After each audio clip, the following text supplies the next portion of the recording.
Hello and welcome to Landscape Photography World, the podcast for everyone passionate about landscape photography. I'm Grant Swinburne. I'll be your host on this show, talking to landscape photographers about their motivations, likes and dislikes.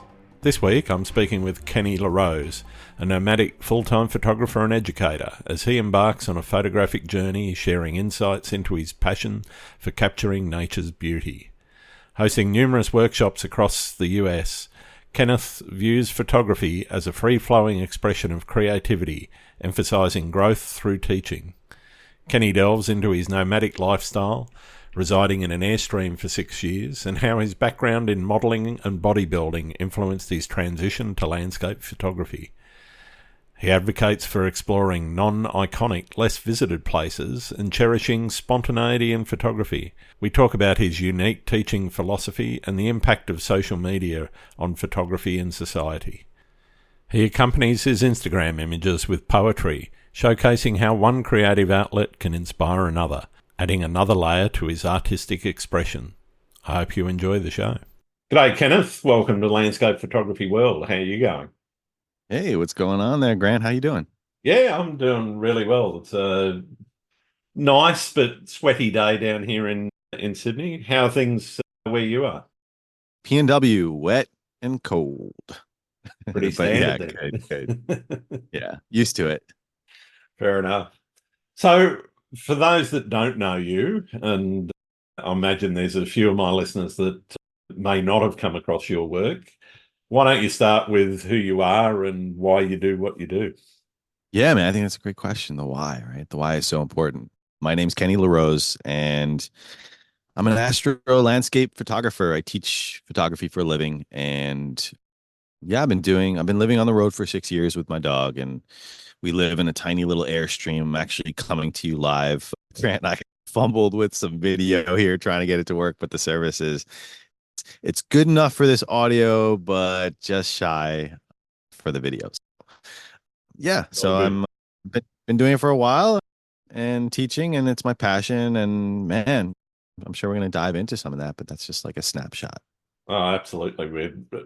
That's what this is all about, diving into the why in particular. So how did you get started? What was the genesis where you said, okay, photography is what I want to do and this is my passion? Where did that passion sort of ignite for you? Yeah, it's wacky. I was in my younger years, I did a lot of modeling, so I was on the other side of the camera. And so I worked with a lot of different photographers, and sometimes so I was a bodybuilder for 15 years. I was Mm-hmm. competitive. I eat, slept, breathed fitness and bodybuilding. So I would get ready for bodybuilding shows, and then that's when I'd get like a lot of fitness shoots right around the time when I'm peaking, getting ready. So I would work with these photographers, and some I worked with were fantastic, like super talented. And then others, I'm just like, wait, they're shooting for this magazine, and I'm looking at the end result, and I'm just not super thrilled with the results. So there was like this little seed inside me that was like always whispering, if you learned how to do this, I bet you could do a better job. Sounds kind of pompous, but of course, there was like those phenomenal photographers, but so there was just that little seed. And so I ended up having I got this camera as a gift one year and it just sat on the shelf. And my buddy Rodney Logan, he lived in Vegas. He was a portrait photographer, a fitness photographer, and his mom was flying out. He wanted to teach her how to shoot. So he was like, "Hey man, can I use you as a model?" I'm like, "Yeah, sure." I was like, "Yeah, actually, can you teach me? I got this camera that I don't know how to use." And so, long story short, he told me shutter speed, aperture, ISO, taught me what they were. That Uh-huh. weekend, I drove up to Big Sur. I was living in Vegas at the time. I drove to Big Sur. I took 3,000 photos. That was like, I took photos of every single thing that I saw that I thought might be pretty.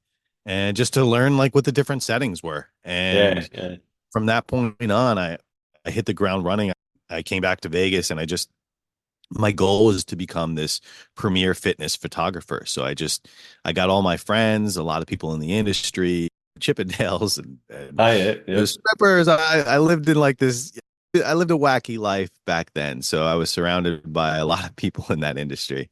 And yeah, man, just set up shoots and thought that was going to be my path was fitness photography. And one day I took a trip to San Francisco, shot on the beach, got this photo that I was like, whoa, it was the bridge, it was the water with some slow shot. Uh-huh. It was just one of those moments that you're just like, back then you don't really know what good conditions are, but like Yeah. hindsight, like Yeah. they were fantastic conditions and they made for incredible photos. I didn't have to do much. I didn't have to have much skill to snap these. And then I was hooked, man. I wanted to figure out how I did that and I wanted to recreate it. And I swapped my portraiture to landscape and just became obsessed with learning it. Okay. Wow. So where did the landscape stuff, was that the point where you said, hey, this really works for me artistically and it's something that I want to keep doing? Or was that where you just started and saying, okay, I really want to get good at capturing the world around me? Interesting. When I was shooting, my girlfriend at the time was like, "Hey, you should shoot nature." And I just looked at her and laughed at the thought of that. And I was like, "What do you Mhm. mean?" I've driven down the road and seen like these epic mountains, and I take my phone out and I snap a photo, and they just look so far in the distance. Like Yep. they just, I just, I didn't see the possibility in doing that. Let's backtrack to the question here. Sorry, I deviated from there, but Yeah, you're right. it was, yeah, there was I never really felt like I was creative. I felt like I like had these creative juices. I come from a really creative family. My grandfather was a Cool. colorist. He worked for DC Comics. My Oh, mother cool. could paint. My sister could paint. My dad, like, I just came from like all this talent. And then there was me who could lift heavy weights. I'm like, damn, like I want something that I want to feel something. So I wrote a little bit, but it didn't really I don't know. It didn't really speak to me. And photography, I don't know. It was the thing that I was missing my whole life. It was that creative outlet. It was the overflowing power of when you have these creative juices, they just build up and you just don't have an outlet for them. So I feel like a lot of us just try to find hobbies and sports and like whatever it Sure, is sure. that we try to do. Photography was that outlet for me that I never even thought existed. Yeah, wow. So where did the life in the Airstream start and the nomadic life? Why did you get into that? And what is it that I guess keeps you going? Man, it's such a there wasn't really much that went into this. I was having a conversation with this girl and she was like, I started on my photography journey. So I was taking little trips, living in Vegas, living in San Diego, bouncing back and forth. Yep. And I take little trips to like Yosemite, 4 or 5 hours, and then I'd cruise back. And it was just like a couple months of doing that. And she was like, "Hey, why don't you just live on the road?" And I was like, "What?" I'm like, "People don't do that. Like, I've never, what do you mean live on the road?" And she was like, "Get an RV and just travel." And I'm like, "Where would I sleep? I don't even, I can't even begin to think of what that would look like." And, and then I thought about it and I Googled it. I was like, whoa, people actually do this. And then I Mm. saw online that an Airstream, like I had this little Jeep Rubicon. So I was Yep. like, man, can I tell? I can't really afford to get an RV. So I looked to see what the options were, and I found out that I could tow something small, and everything small just looked like super crappy. And then, of course, I saw this Airstream, and I'm like, this is cool. So, again, long story short, this conversation happened. 3 days later, I found myself buying an Airstream, and a week later, I still was living on the road. Really wasn't much like thought or into it. It was just like, well, this sounds like it would work. I guess people live on the road, so why can't Sure. I could figure that out, I guess. And I've never towed a trailer or anything like that, but if other people are doing it, there's How hard can it what? be? Yeah. Yeah, man. A week later, I I booked it from San Diego, renting a room out of my buddy's house, and I was like, all right, let me go drive to Texas. That'll make me feel like I live on the road and really far from anywhere I've ever lived. And so I did that. And the adventure began. And here we are 6+ years later. And what keeps me doing it? I don't know, man. Fear of not doing it. The FOMO of living in four walls Yeah, that have higher staying ceilings rooted to than a one couch. place. Yeah. I was going to ask how you feel it's influenced your photography and which has influenced the traveling. Has that pushed your photography boundaries, or is your photography boundary pushing where you travel in your airstream? Man, it's a good question. What drives what, right? Yeah. I can tell you that I've become pretty obsessed with things that I'm passionate about. I would say the photography drives the lifestyle. Uh-huh. And has it helped with cultivating or growing my skills as a photographer? I don't, I'm sure it does, but I think that I would be figuring it out anyway and putting the reps in. When I'm passionate about something, whether it's bodybuilding or photography or cooking or loving my dog, like whatever that passion is, it's it's ingrained and repeated day in and day out. And Yeah, there is sure. no option for it to not exist. Uh-huh. If I didn't live on the road, it would still exist and the passion would still be there. What living on the road allows me to do is pull up to places and not ever have to drive home. I don't ever have to do that 5 hour drive back home to San Diego and pass by all these amazing places that I would love to stop, shoot, explore. So it frees me to cherry pick places and seasons that I just want to hang out and shoot. Like I'm in the PNW right now, and I've been shooting these big waves for the last 2 months. Yep. And I've gotten to see the waves in the best light possible because I just hang out. I'm doing the business side of things. And every time I see conditions are looking good, like I just head out and do it. Nice. And yeah, like it gives you the flexibility to do that. Yeah. I was going to ask, how does it influence the business side of things? So you do quite a lot of teaching, etc. Is it hard to forward schedule? Because, I know myself from doing workshops, you got to be out there months ahead to let people know where you're going to be and what you're going to be doing.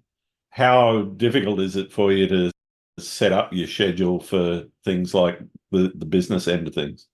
Yeah, I think with the business side of things, it's like anything. You have your challenges and you have your excuses that you make to not get things done. Oh, I'm such a big advocate of if you're if you have the means to get it done, like you're going to do it no matter where you are. I think living on the road definitely presents some of the challenges that you're talking about where you just don't really know where you are. And like you and probably many of the listeners right now are probably sitting in the confines of their home. So they know where they're going to sleep every night. They pay yep. their Wi-Fi bill and their electricity, and they know where their computer's set up so they can set up an office. And for me, I'm just everything's always getting tossed around and allocating time. Even Wi-Fi is a challenge, running water. There's just like a lot of challenges, but at the end of the day, I don't know if it's more difficult out here or am I just making excuses when I don't get Sure, things done and sure. try to blame it on nice circumstances. I don't know. It leads me into one of the questions which I ask a lot of photographers. Where do you sit on that sort of planning versus spontaneity spectrum? There's people that do some planning depending on what it is that they're doing, particularly astrophotographers. You got to know where the Milky Way or whatever it is that you're going to shoot is going to be. At the other end of the spectrum, you got people that just opportunistically get out there and look for something that just happens, the right light, that sort of thing. Where do you fit on that spectrum? I think this surprises people, but I fall very strongly on that second part of the spectrum. I don't plan anything except my Okay. workshops. I don't research places. In fact, Grant, if you invited me over and you said, "Hey, okay, come on out here. Let's go. Let's do a 3 day adventure. And then you told me the places that we were going, I wouldn't even look them up. And then if Wow. you tried to show me photos, I wouldn't want to see them because I don't want to be influenced by anything. I'm just going to go, Grant, I trust your judgment. I love your photos. I'm sure you're going to take me somewhere wonderful. And regardless, we're going to get, you know, good shots. Like I'm just Sure. going to figure it out. And if I miss the iconic shot, then I miss the iconic shot because it happens. What happens? Like sometimes I'll go places, I'll be like, oh man, if I would have just like went 30 feet over that Yep. hill, I would have had like a much better view. But I'm never upset about that. It just did. I'm happy because I captured something that I wanted to in my interpretation, and it wasn't influenced by anyone. So even with Milky Way stuff, I really don't like once in a while if I'm like exploring, I'm like, oh, this is a cool rock and a cool tree. I wonder if it lines up with Milky Way. I'll open up Photo Yep. Pills and take a look. But I'm definitely I don't like to go to iconic places, and I don't like to go to places where I already have an idea of what the landscape looks like. My creativity in photography is fueled by finding those things on the spot. So I'm not much of a Nice. scouter either. Yeah. Wow. Again, unless I'm teaching. Different scenario. I've got to be Yeah. prepared Yeah. for students, and 1000% I'll do that for students. But if it's for me and my creativity, no, I don't want to even know what I'm going to shoot that day. Sure.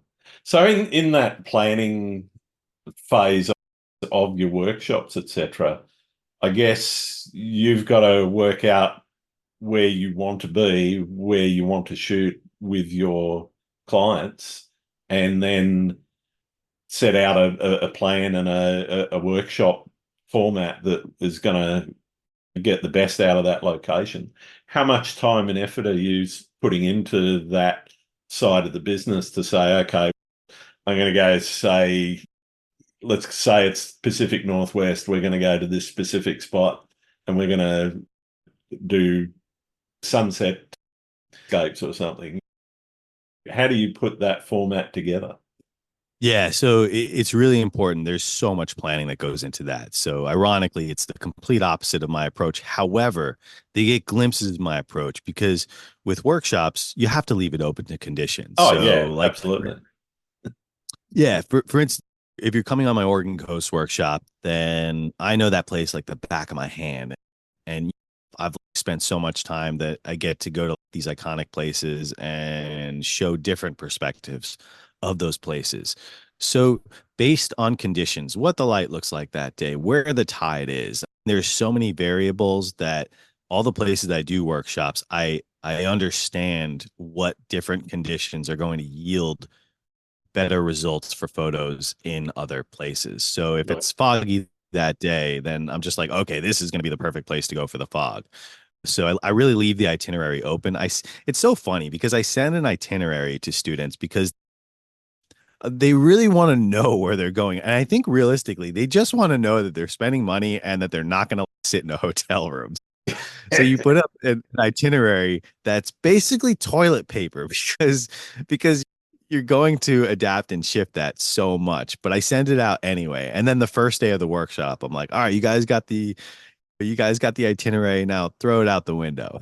we're, we're gonna I did that so you guys knew that we had lots of stuff planned for you, but from now on we're going with the conditions. So if it looks like it's going to be clear tonight, we're shooting Milky Way. If it looks like there's some fog rolling in, we're going to shoot the redwoods. Like if depending Right. on where the tide is tomorrow or the next day, we're going to choose where we're going to go shoot because I've optimized the places that I know have looked the best at this tide and what we could shoot there. Yeah.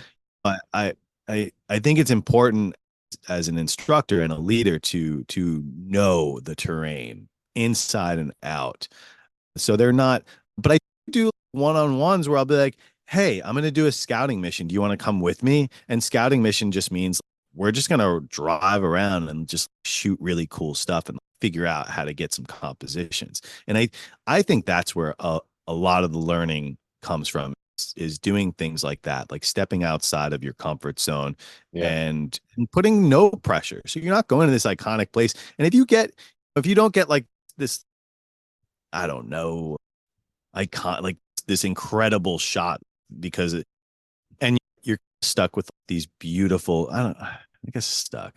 I'm fumbling words here. I'm Yeah, trying to right. find the right word to describe the feeling of satisfaction, and like my creator barometer just rises so high when I capture something that I just haven't seen before. Yeah. Versus if I roll up to, I don't know, Thor's well and take a photo of Thor's well that's been taken 16 million times with the water spouting out with some nice light. It's cool. It's beautiful. And like everyone should see it. But at the same time, I'm not feeding, I'm not You're feeding the not getting the creative side. passion back out of that experience compared to finding your own. Yeah, Yeah. exactly. Okay. So, in terms of that, obviously you're going to come across the failures that come with going out. Yeah, the conditions might look right, but you didn't quite nail the composition or whatever. How do you deal with those disappointments and the experimentation that comes along with, or the challenges that come along with that experimentation and finding something unique? All right. Imagine if you could never fail in photography. How good would that feel? Pretty boring, I think. No, your failures will lead you to, yeah, I guess, like peaks and valleys. Like it's like th- there isn't any failing. There's just learning. Yeah. You just roll out, and I have learned how to not put so much pressure on myself because I know exactly what you're talking about. In the beginning, when I first, and especially before I lived on the road. And again, this is luxuries that you get from living on the road, from like Sure. cherry picking and like sitting around waiting. It's not like I have a corporate job where I'm traveling 4 days every few months and trying to jam pack as many places as I can. And that can be pretty stressful. And then if you don't have the conditions, then you can feel like a failure and you can feel like, oh my God, 4 days here, it's rained every day. I haven't gotten a single photo that I love. And but if you just shift that mentality and just instead of looking for the photos that you think you're going to get, look for the photos that are actually being presented because there are photos to take every condition everywhere. Maybe it's a video of like beautiful water droplets of the rain just like Sure. trickling off the leaves. There's always something. It may not be exactly what we have in mind, but throw that out the window. And that's what I mean by imagine if you could never fail.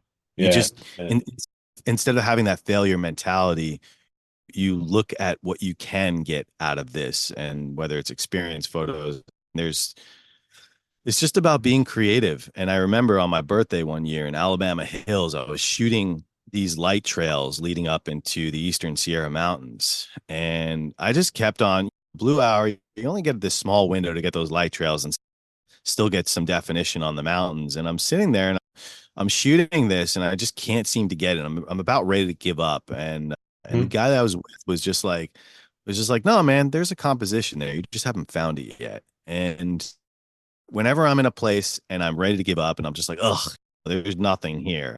We've said that to ourselves so many times. Like, oh, there's nothing here. Yeah. I promise there is. And I always go back to that mantra and that moment because you know what? I stayed there instead of packing up, which I was ready to.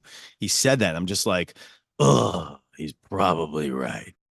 What did I do? I stopped. I had this internal conversation and I found the composition and I got the shot. And it was Right. there. I just wasn't able to see it.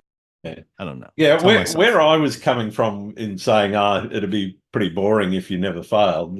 What I was thinking is, for me, the excitement that I get out of a success sort of counterbalances the disappointments that I might feel when, and it's not necessarily bad conditions or whatever. It's you go somewhere, it might be somewhere where you can only spend a short amount of time, as you were saying, Yeah. and you don't quite nail it. You get some nice shots, but you don't quite nail it. And that disappointment goes, I could have done that better. But that to me is part of that learning process of saying, okay, I didn't quite nail that, but I'm going to go back and do it again. Or if you're in a situation like yourself where you can sit and wait in the airstream for a little bit and then you can go out again and nail it, then that does change the way that you look at your photography. And I really like the way that you describe that as well. Yeah, no, and you're absolutely right. That's it. That's yeah, those failures. But again, like they're my perception on them are just like they're never failures. They're learning experiences, just like Sure. you said. If you don't take those photos in like epic light and fumble and not get the shot, of course, I come back to my computer all the time and I'm like, oh man, I was What was I off. What thinking? was I thinking? I thought on the back of the camera that this was perfect, or why did I underexpose everything so hard? And these are the moments that you learn, and you're just like, it's never a failure. I'm not like, oh man, I failed. I'm just like, okay, I learned. I'm all right. I have a tendency to underexpose things. You know what? Sometimes I'm looking at through the camera, and maybe I'm looking at an angle through the viewfinder, so I'm not seeing the full composition, and I think I am. So I need to pay attention to when my eyeball touches the viewfinder and make sure I'm seeing the whole scene in there. Sure. There's like little bits and pieces that you're just like, how did I screw that up? But Yeah. yeah, we learn, and that way we can go out and fix them and just grow. Yeah. Yeah. One of the things that people that do follow you will know you for is posting a poem with every image that you're putting onto, say, Instagram, for example. Where did that start, and how does that communication side of things play into your photography? Dude, I can't believe you noticed that. I didn't think anybody read any captions. Of course. Yeah. Um, I won't say I read every caption of everybody's shots, but some are more interesting than others. yeah. No, it's funny. Like I love doing it, but I always like laugh, even if I don't like the poem. I'm just like, nobody's gonna read it anyway. So nobody reads captions. They're for me. Like in my world, they're for me, but also Sure. left open. Man, like I started writing them like it's so crazy. Like time flies, but I started writing them 7 years ago. I was hanging out with some friends, photography. I was getting my feet into photography 7 years ago. I feel like that was a huge like trial and error. Of course, like today is still a huge trial and error. But back then, like everything was new. I was an infant to photography. Hmm. And what people were doing then were taking quotes from like Martin Luther King or like Yep. Harriet Yep. Tubman and adding them onto. Do you remember that like phase when, Yeah, I mean, people that do. really weird phase where everything had to be so profound and Yes. Yeah. So like people's captions were just like really strong statements that were made they were by like one someone of those else. calendars, those quote calendars that you get where every day there's a new quote from, as you say, Martin Luther King or JFK or somebody. Yeah. And like super powerful words. But there was something, and I did it once or twice, and it just didn't feel authentic. And Uh-huh. I'm super weird. Like I just can't do things that just don't feel natural. So after I did, I'm like, you know what? Like, why am I using someone else's words? I can just, and no offense to anyone who does, but for me, I was like, I can take this opportunity to use my own words because I don't know, maybe I could write poetry. Like in the past, I've tried to get fancy and romantic with a girl. Like I'll write a little poem here and there once a year or something. And so I was like, man, maybe I could like, write poems. So I started writing. I don't know if you want to even call them poems. I just started writing things, and they weren't very good. They were just thoughts. And I remember I wish my girlfriend at the time would have told me that they sucked, but she didn't. She just told me everything was great. So I just assumed they were really good. And and just like anything else in life, through repetition, I started to go, you know what? I'm going to write a poem for every single photo. And I did. And I just forced myself to sit down and write. And it's just like, it's just like going to the gym. Like sometimes you don't want to go, but when you leave, you're just like, oh my God, thank God I went. I just feel so much better. And it's the Yep. same thing with writing poetry for me. I rarely ever feel like sitting down and writing poems, but the after effect, I get these feelings and these emotions out and like creatively rhyme them. So it just it feels good. And they've just evolved into stuff that I think sucks a little less now. I don't think they're as bad as they were 7 years ago. But man, I really enjoyed that creative process. It's just another outlet. Again, I think for many of us, we just search for those things that we can allow to just pour out of us, those Sure. creative juices. And photography is one, and poetry is the other, man. It also helps me understand how I'm feeling. Like they're pretty deep and they have a lot of meaning. I think if you just read through them real quick, you're just like, oh, that's nice. But if you really think, they're actually they're actually really deep and Mm. connecting for me. And I know some other people do resonate with them, but it's always open to interpretation with poetry, as same as photography. So Yeah, yeah. yeah. And I think one of the things that comes out to me anyway is that ability to communicate both with the imagery, but also in the words that you're accompanying the image with. And that ability to communicate is really stressed in your work from what I can see. How much do you attribute some of your success to that ability to communicate? Oh, well, also, thanks. That was nice. That was nice of you to say. Communication is everything. Hmm. I think it's really important. I was just talking about this last night about how important it is to communicate and set boundaries and and be authentic. Do what feels good to you, but Mm. also have the ability to communicate. And if you're a teacher, have the ability to listen. And that's part of the communication is listening and understanding what someone else needs or wants or expects. You it's just a balancing game at that point is of listening and just understanding. So communication as man, this is like your whole podcast is communicating. Like you wouldn't have a successful podcast if you didn't have really great communication skills because nobody would want to come on here. They'd be like, ah, Grant, man, you're not even hear the answer. Yeah, yeah. So I think communications, especially in any kind of frontline business where like you're part of the product. Sure, like my photography, but the ability to teach and then personality. Like I think most people that sign up for workshops, they're not signing up because they absolutely love my photography, and they're not signing up because they absolutely love me as a human. But it's like a combination. They're like, oh wow, like I like the way this guy communicates. Like I like his vibe. I think I could learn from him. His photos are pretty cool too.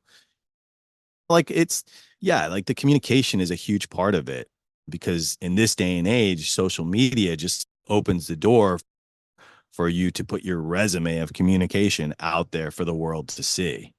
It's Absolutely. Yeah. Where do you see photography in society, and how do you think society is influencing photography and vice versa? Particularly with the advent of social media, there's so much photography out there now that certainly from a selling perspective, selling photography is so much harder because there's so much about. But where do you see photography fitting into society and in general? I think we've always been like super visual and phones and everything just getting like so much better. Everyone has access to taking to the ability to take amazing photos with what's in their hands. So I think the industry is booming and people are way more interested in photography, which is why I think teaching and education is a great way to make a living. But also, damn, like social media has now been a huge influence in photography because not everybody gets in it because of the creative. Like some of them get in it because they want their ego stroked Oh, or yeah, they want you're right. following or yeah. There's all different reasons why people, but I think social media has opened the door to like flood people into the gates, which is cool. Like photography, yeah, photography is beautiful. It's changed my life. It's allowed me to be creative, and I don't do it for everyone else. So for me, it's always going to be special, and it's always going to be it's going to exist.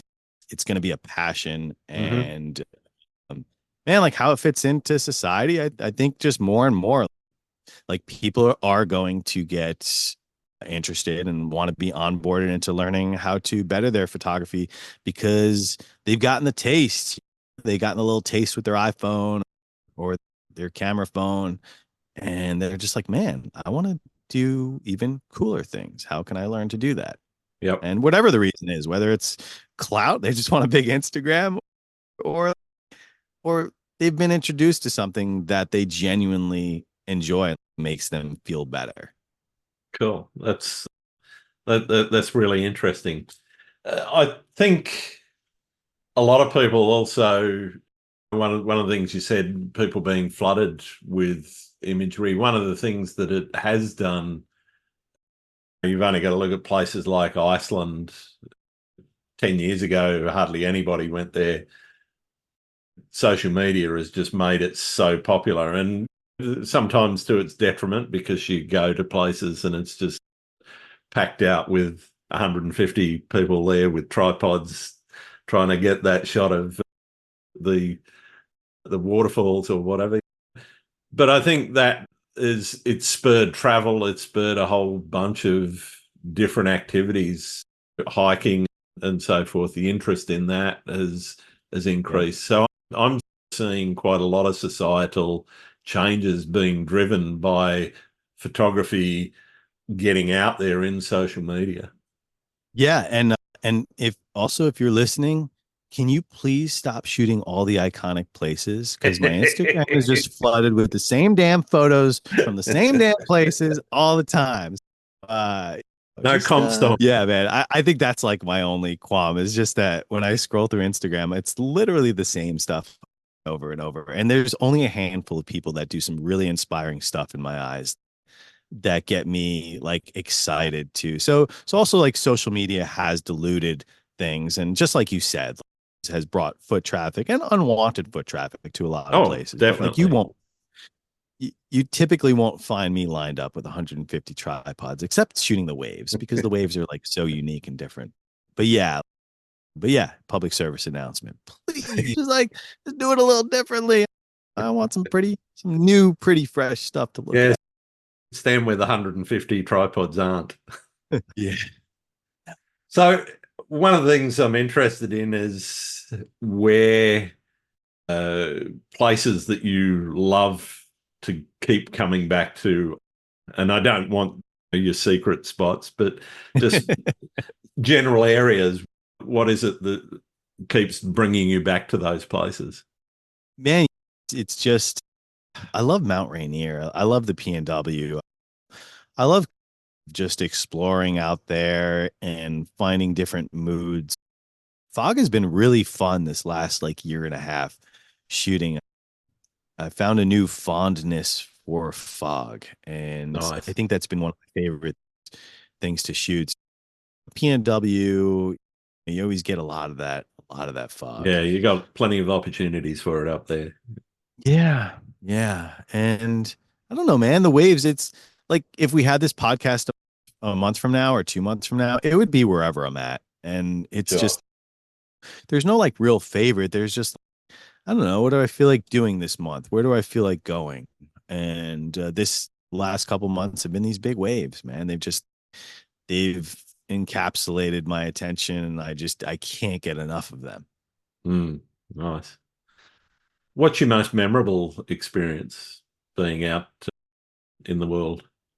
There's two that come to mind. The first is the first time I ever saw light rays in the Nice. redwoods. It was the most enchanting, magical moment. I felt like I was in a movie. It didn't feel real, and it lasted for 7 or 8 hours. Man, what an experience to see these magical light rays just like drift through the forest for 7 hours. Awesome. God, I have been I have now been back to get them 15 to 20 times since then because it just became this drug like that I just wanted more of. But I don't think I'll ever get that first feeling. I know that because I've been there with light rays like 15 more times and I'm still chasing that feeling and it Yeah. hasn't happened again. It happens. It's fantastic. There's that and then there's the aurora in Death Valley, something that I Wow. just never in wildest dreams. Like it just what did you say? Did you say Death Valley and aurora in the same sentence? Yeah, I did. Man, I drove out there. There was forecasted aurora. Looks like it's gonna be the aurora storm of the century. And so I'm like, I was in Vegas. So I'm like looking at my buddy. I'm in his gym. I'm like, oh man, I don't feel like going to Death Valley. All right, I'll drive. Who knows? Like maybe there'll be aurora. And I'm driving out there and I've got I pull up my Airstream and pull on the side of the road. I'm in the basin, Badwater Basin, and I'm Yep. like, sunset. It's sun is just setting right now, so I didn't get there in time for sunset because I was procrastinating on even going out there. And so I pull up and I'm like, I don't even feel like putting my backpack on with all my gear. I'm just gonna hold my tripod and my camera and start walking, and I'll just set up a time lapse. And if I get some aurora, cool. And as I'm walking out there, I'm like three-fourths of the way where I want to be, and all of a sudden, man, I look in this. I'm watching the sky, and it's just getting dark now, and Yep. I'm like, what is? No way. That is no, I'm not. Hold on. Let me put my tripod down and take a test shot here. So I'm like moving quick because I'm thinking I'm seeing Aurora. And then I click the shutter and I do a test shot. And oh my God, there was this pink pillars up there. And Oh, it wasn't a pink glow, it was pink pillars in Death Valley. And all of a sudden, my heart started pounding. And I was like, where's my composition? Where's my composition? Where's my composition? So I'm running, right? I'm running. I'm like, I can't remember where the salt starts and where because I wanted the really salty foreground and I wasn't yep. quite Yep. there yet. It was just crunchy Martian land. And I'm like, oh my God. So I run it up like I found a little bit of salt. I'm like, this is fine. I set it down. And then I finally get the time lapse going. And I'm just like, oh no, I don't have my other camera. I run, it's basically a mile. I run a mile back to my Airstream and grab the rest of my gear, run all the way back out there and set up the second camera for a time lapse. And I watched the pillars in Death Valley. And I remember watching a random car, like there's a car that drives by every 30 minutes. And I would Uh-huh. yell, like, guys, look out the window. There's Aurora of a mile away. They can't hear me, but I was just like, I wish they could hear me, and I wish someone else could see this with me because it was incredible, man. Mind Yeah. blowing. What about horror stories? Have you ever had any of those? Oh God, they involve women. Oh, Um. okay. Oh man. Yeah. Oh, I'm trying to think, but a horror story doesn't. Man, I don't know. I feel like there's so many, especially living on the road. I imagine Um. you would have the odd adventure or two where you get into a sketchy situation. For sure. Actually, yeah. So there was one back in the day. We were going to like this place. I think we called it Three Hole Arch. I don't know if that's actually its name. It's like somewhere in Utah Uh-huh. or somewhere else. Also, just throwing this in there. If anyone ever asks me for locations, I never know where anything is because I don't ever research it and I just go and I usually hang out with people that know where it is and I never pin anything. If you open my Google Maps, there's no pins. I repeat, there are no pins. So when I'm like, I don't know where it is, I'm not like trying to be coy and not, but I like genuinely don't remember where it is. So anyway, so Three Hole Arch, we're rolling. I've got the Jeep and I send my friend out to go like spot me as I'm like kind of rock crawling. And needless to say, she didn't spot me. I just ended up becoming a seesaw on a little rock cliff. And all four Okay. tires were now off the ground. So it was very hot. I had my dog and I had two friends with me, and we had to build this bridge of rocks. So we spent the next 4 hours building up like rocks to reach the tires so that I could Wow. get traction, and then unloading my whole life out of the Jeep, everything that was heavy. And when I say whole life, like lots of stuff back there because I live on the road, and just to make it lighter so that we could get some traction and get out of there. And yeah, man, we finally did, but I thought we were gonna have to get towed, and we were out in the middle of nowhere, no service. This is like super, like 45 miles down a dirt road, like 45 miles, not exaggerating, like really far. So there was, but yeah, we made it. There was another time where I was with my ex girlfriend. We're just sitting in my Jeep. We're chasing bioluminescence. I think we're over by like Coos Bay or something. It's one of the places where you can drive on the beach.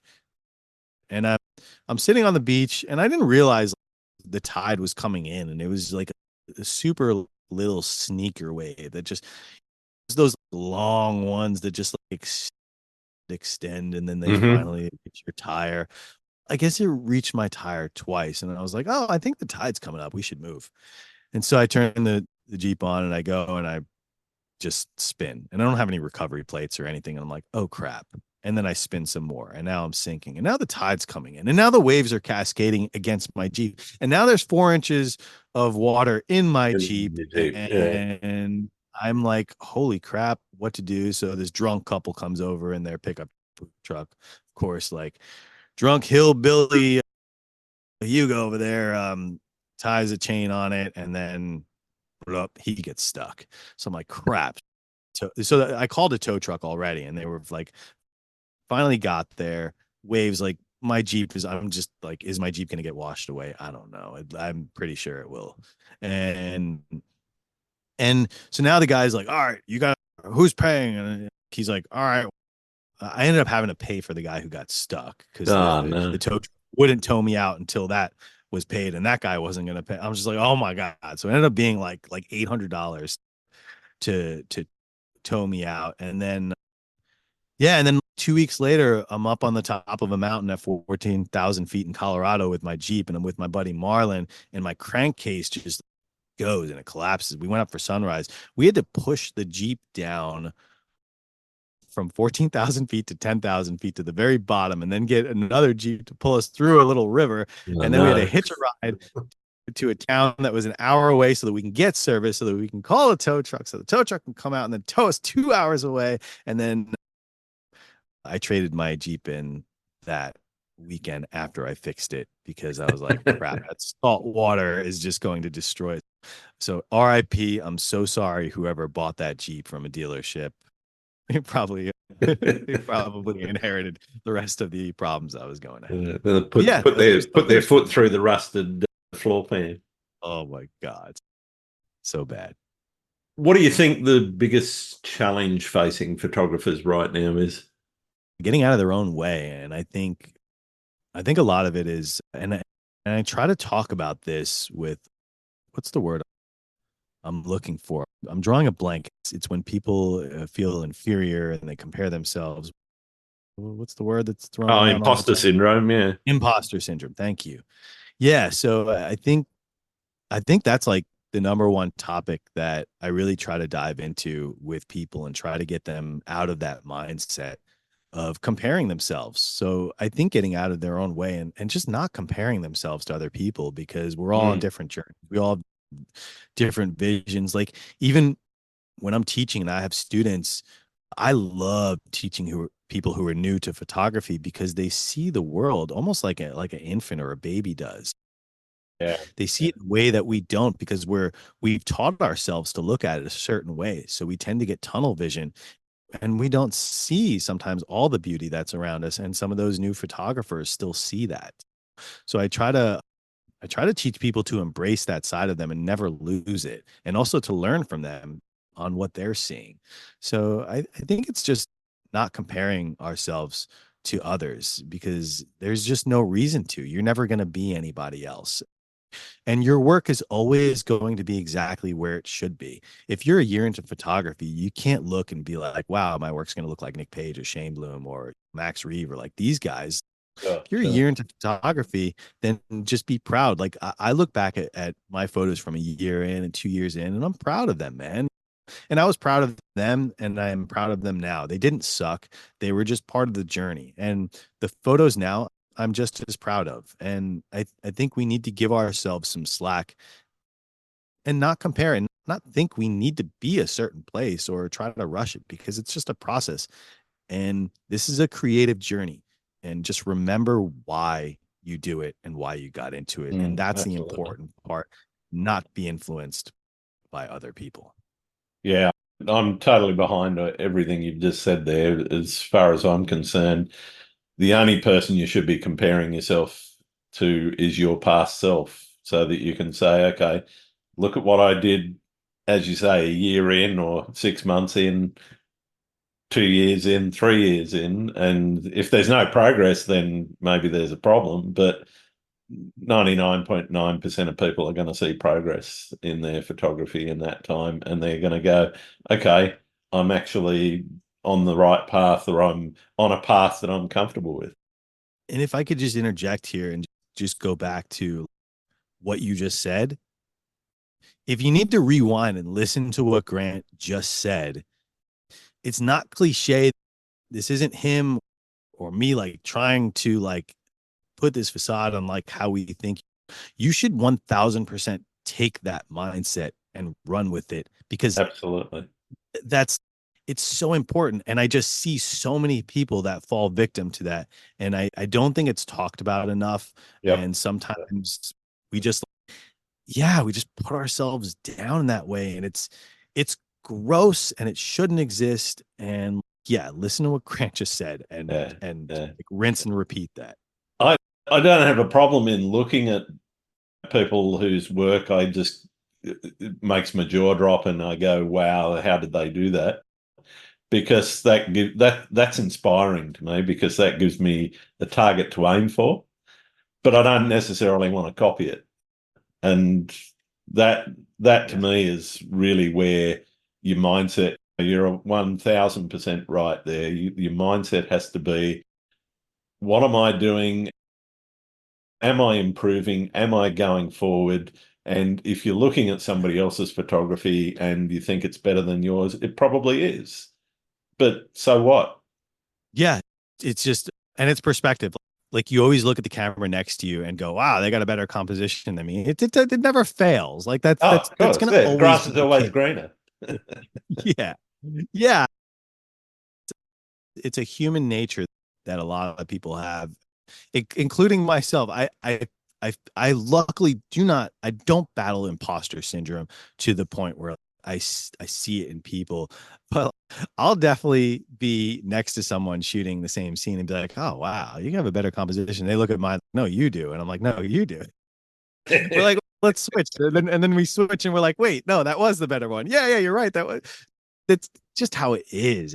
And yeah, it's just important to oh, the other point, when you were talking, I wanted to make a point to say that embrace shooting with people that you think are better than you and push boundaries. And Totally. please don't ever get jealous. Use that as motivation. I freaking love hanging out with someone. And whether it's a student or a friend that takes a better photo than me on that day, Mhm. my hat comes off. And that is my goal in life, is to surround myself with people that are constantly doing things better than me, because it's such a learning tool. You never want to be the best person in the room. And if and when you are, you need to figure out how to not be, because that's when you stop growing. And that's, dude, and I genuinely love this. I'm not like, these things I'm saying are not said just to, oh, I want to sound cool and sound like I am like the almighty and have this mindset. Yeah, I and nobody's perfect, and if anybody is, then I don't want to know I love when someone takes a better photo than me. It is not a failure. It them. is Yeah, not. It is, hell yeah, Victor, you snapped that photo. Damn, bro, I didn't see that. Hell yeah. yeah, Cool. Now it's a reality check. It's always a reality check, and it allows you to zoom out and see, wow, how could I have looked at this differently? Mm. Yeah. And it always amazes me when you get a group of photographers together and they could be standing within 5 or 6 yards of one another and they'll come up with something different. You look at the back of the camera at the end of the shoot and you go, wow, where did you see that? You were standing right next to me and I didn't see that, you know? Yeah, man. It's the best. I love Yeah, that. it's a great feeling. What do you think the future of photography holds? For me or the world? Either or both. We got time. Both. Yeah. Yeah. For the world, just pushing boundaries. Our technology is getting better. So we're going to have more efficient means to cater to people that are really high level creatives. So I think we're just going to we're going to explore new places and see new things and be inspired and keep growing. But for me, I don't know, man. I'm just going to keep trying to find those rocks that nobody else is kicking and uh, and snap them. I think as far as like the business side of things, I'm really focused this year on growing my business and Sure. allocating a lot of different ways to learn from me and from myself, for me Yeah. to keep learning too. But a lot of like online stuff, I think that's where I can make the most impact. Of course, like in person is going to have the most impact per person, but I think I could reach more people and help more people through like online courses and mentorships and Hmm. webinars and like just things that are widespread. I just want to I just want to touch more people and just help people along their creative process. It helps me too. So it's a win. Who do you think I should be talking to on the podcast? Oh man, just talk to your higher power, man. Just sit here and have a conversation with your higher power. I think you should have my dog on the podcast next. Okay. I think no, I don't know, man. Let me think. Come back to me on that one. I'm gonna really think of like someone under the radar that like doesn't get the recognition. Cool. Yeah. I think is like super interesting because I think those are the people Oh, that absolutely. And it's one of the things I've always had in mind for the podcast is to not just be going for the super famous people. It's about everyone right across the spectrum. So I don't care if someone's got a following of 50 people on right. Instagram or 100,000 people on Instagram. I'll talk to them both if they're good Yeah, photographers. I, I gotta plug my friend Jason Cudlow. Okay. He's such an interesting dude. He lives in an Airstream too with his wife and two Aussies, Australian Shepherds, and not yeah. Anyway, I won't make that joke, but yeah, and I think him and there's this dude Daniel Stein who's I don't really know much about him, but he takes cool astro photos Okay. and he's a super weird dude. I want to hear him on a podcast. I think he would be a Okay. super weird. Yeah, look him up. See what he does really cool astro, but he's just a weird dude. He might be interesting. And I don't know whose photography I really love. Paige Tingy. I don't know if you know who she is, but Yeah, I've seen her work. Yeah. dude, I'm like always blown away by her colors. And Mm, I think she's my favorite like female artist. Not to put classes because I think we're all just artists, yeah. but just just trying to recognize some of the female artists. But yeah, Paige's. I've never actually met her, but I always hear great things, and I bet she'd be really fun to have on the podcast. Yeah. Fantastic. Thank you for that. Yeah. I've got one more question for you, and for most of my listeners, it's the one that we want to get to the bottom of in the photography community. Do you like pineapple on pizza? Oh man, come on. I Who likes pineapple on their pizza? don't mind it. Yeah, yes. I don't I think I'm with you on there. I don't mind it, but I would never order pineapple on the pizza. Yeah, If I'm I wouldn't hungry, order it, but I'd eat it if it was there. yeah. Fair enough. It's been absolutely marvelous getting to know you a little bit better, Kenny. Too. Where can people find your work? Where can they find that? I guess every social media platform that you can think of. Just look up KRL photo because somehow I'm everywhere, but nowhere at the same time. But yeah, YouTube. Yeah, if you guys are listening, I'm really trying to grow my YouTube. I'm trying to go from 5 to 10 subscribers. So if you can be my 10th subscriber, I would be delighted to have you over there. So yeah, Excellent. it's KRL photo. I'll What's that? definitely hit you up on that. And the same, if anyone's listening, go to my YouTube and hit me up because I don't think 300 subscribers is going to be sustainable for too long. I'll get you. I don't think I follow your YouTube. So I'm always looking for new YouTubes to follow, honestly, because I don't follow enough. Yeah, But I'm the same. Oh, well, yeah, thank you yeah. very much, Kenny. It was great talking to you. Dude, you too, Grant, man. This was really fun. Thanks for having me. Cheers. Thanks again for listening to Landscape Photography World. I hope you enjoyed the show and keep listening because I'll be joined by some great guests in upcoming episodes. You can find my work in this podcast at grantswinburnphotography.com. I'm also on Vero, Twitter, YouTube, Instagram, and Facebook. I'm Grant Swinburne. I hope to see you out shooting soon.